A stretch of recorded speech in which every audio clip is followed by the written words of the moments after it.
Agradecer a oportunidade de estar mais uma vez aqui na casa do Senhor. E saudar os irmãos aí com a paz do Senhor. É com muita alegria que estar aqui na casa. Nunca vi uma presença de Deus dessa tão forte. Né? Chorei aqui do primeiro hino até agora. Estava me derramando aqui na presença de Deus. Não tem como se derramar na presença de Deus. A presença de Deus ela é linda em nossas vidas. É só a gente chamar que Ele vem. Amém? Esse aqui, eu estou com esse pastor aqui, pastor Cícero, um homem de Deus, uma pessoa que eu conheci na caminhada que eu estava aí, que eu estava assim, Senhor, afasta aquelas pessoas de mim, coloca as pessoas boas no meu caminho. E assim Deus veio. Aí, e Deus assim fez, certo? Colocou o pastor Cícero no meu caminho, o Jefferson aí, vários outros pastores. E hoje eu tive a oportunidade, que Deus me deu uma unção de cura. Eu orar, sabe para quem, meu irmão? Com o Benedito Tavares, da cadeira de roda. Estava com infecção urinária, ele pediu oração por ele, eu orei. Depois ele me abraçou. Isso é tudo Deus que faz, né? Ele tira nós do lamaçal do pecado e coloca entre os príncipes, a autoridade dessas terras. Então a gente tem que orar pelas autoridades, amém, irmão? Então vamos estender a mão aqui para esse profeta, esse homem de Deus, que não mediu esforço para estar aqui. Lá de Águas Lindas, lugar longe, mas está aqui, porque é o chamado dele para a obra, né? Senhor Deus, Pai, obrigado, meu Pai, por este momento, Senhor, por essa oportunidade, meu Pai, orar pelo Deus certo, pela sua família, Pai. Pai, abençoe ele aqui neste lugar, meu Pai, que ele venha ser usado por Ti, não falar o que ele quer, Senhor, mas o que o Senhor manda, meu Deus. Obrigado por essa oportunidade, meu Pai. Eu agradeço, meu Deus, a Ti por tudo. Que o Senhor também visite o pastor Aguiar, que era para estar aqui hoje, mas ele fez uma cirurgia. Que o Senhor visite ele lá agora, meu Pai, traz a cura, Senhor. Tudo que ele precisa, o Senhor já está à frente lá, meu Deus. Unge, meu Pai, do alto da cabeça à ponta dos pés do pastor Cícero aqui. Em nome de Jesus, eu te agradeço, meu Pai, em nome do Pai, do Filho e do Espírito Santo. Se tu creres, diz amém. Aleluia, glória a Jesus, amém? Sem perda de tempo, abra aí Isaías 45. Vamos ler 2 versículos aí, Isaías 45, depois nós vamos lá para Marcos capítulo 9. Glória a Deus. Glória a Deus. Para mim, motivo de grande alegria ter essa rica oportunidade, convite do pastor Ari, Deus abençoe a ele e todas as pessoas que o cercam, que o incentivam para essa obra. Meu amigo Fábio, irmão Fábio, Deus abençoe, continue sendo exaltado através da sua vida. O levita que acabou de louvar, só hinos memoráveis, amém? Bênção de Jeová. Rapaz, eu não sou muito das coisas de hoje em dia não, meu negócio é coisa antiga mesmo, igual ele louvou aí. Rapaz, eu sinto a glória de Deus mesmo, louvo de graça mesmo, e exalto o Senhor por isso, amém? Nada contra, né, as coisas modernas, porque a gente, minha esposa que está aqui também, beijo, meu amor, Deus te abençoe, vocês também da rede social, que nós grava tudo, viu, irmão? Não deixa passar nada. Glória a Deus. Oh, glória, amém? Somente o versículo 13 de Isaías 45. Amém. Eu, na minha justiça, suscitei a Ciro, e todos os seus caminhos endireitarei. Ele edificará a minha cidade e libertará os meus exilados, não por preço, nem por presentes, diz o Senhor dos Exércitos.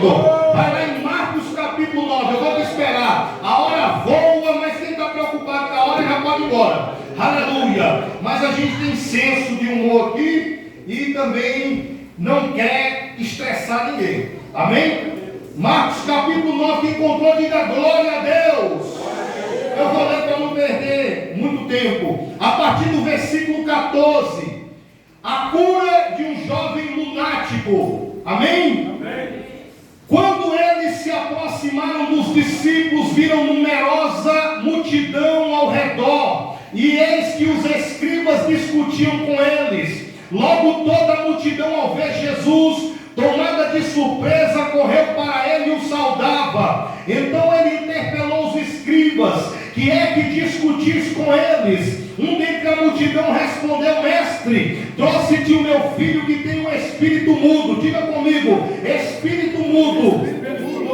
Este, onde quer que o apanha, despedaça, lança por terra, ele espuma, rime os dentes e vai secando. Roguei aos teus discípulos que o expulsassem, mas não puderam. Então Jesus lhes disse: ó geração incrédula, até quando estarei estarei convosco, até quando vos sofrerei? Trazei-mo. E trouxeram-lhe.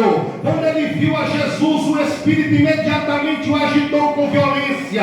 Caindo ele por terra, revolvia-se espumando. Perguntou Jesus ao pai do menino: há quanto tempo isto lhe sucede? Desde a infância. Respondeu: muitas vezes o tem lançado no fogo e na água para o destruir e matar. Mas se tu podes fazer alguma coisa, tem compaixão de nós e nos ajuda. Ao que lhe respondeu Jesus: se podes, tudo é possível ao que crê. Imediatamente o pai do menino exclamou com lágrimas: eu creio, Senhor, ajuda a minha incredulidade. Vendo Jesus que a multidão concorria, repreendeu o espírito imundo, dizendo-lhe: espírito mudo e surdo, eu te ordeno, sai dele e não entres mais nele. E ele, clamando e agitando muito, saiu, deixando o menino como se estivesse morto, a ponto de muitos dizerem: morreu. Mas Jesus, tomando pela mão, o ergueu e ele se levantou.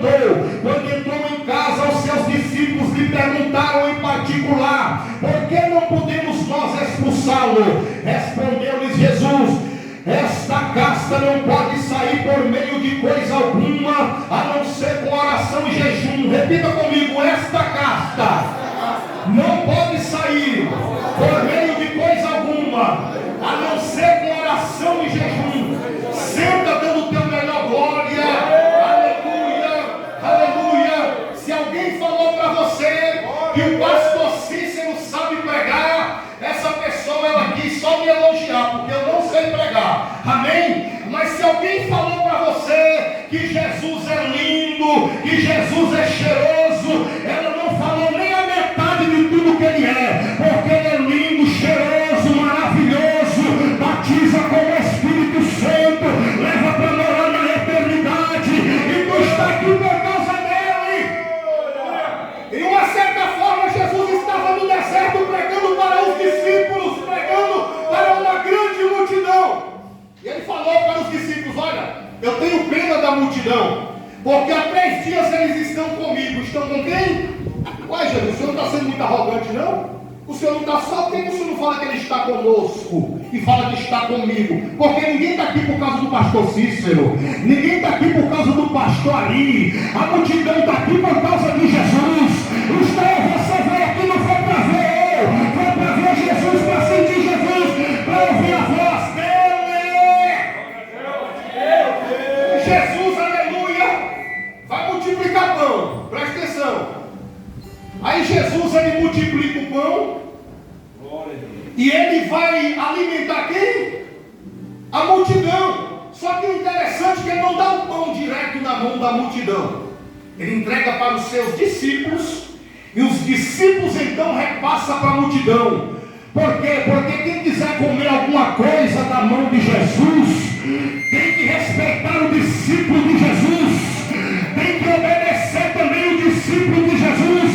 Aleluia. Você lembra da mulher cananeia que corria atrás de Jesus e dizia: mestre, minha filha está horrivelmente moribunda. Ele nem deu ouvido para ela, porque tem pessoas que Jesus nem ouve mais oração, mas os discípulos falaram: mestre, socorre ela, porque ela vem gritando atrás de nós. Então o discípulo está aqui para interceder por pessoas que Jesus não ouve mais a oração.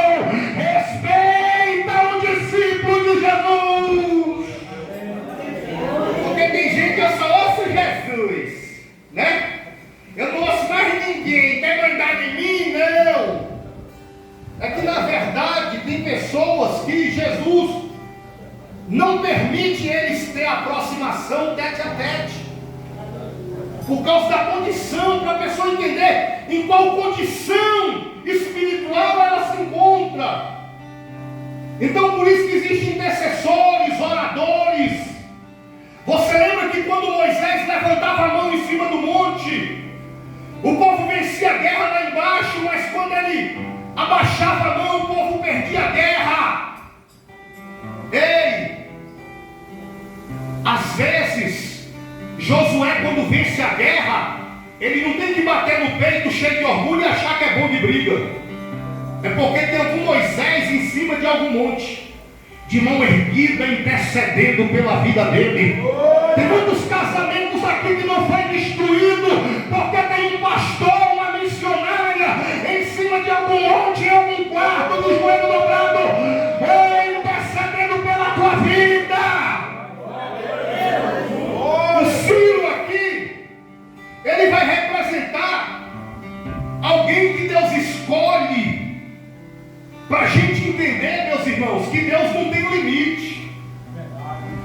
Você lembra o centurião romano que chega em Jesus e diz: mestre, o meu criado está moribundo.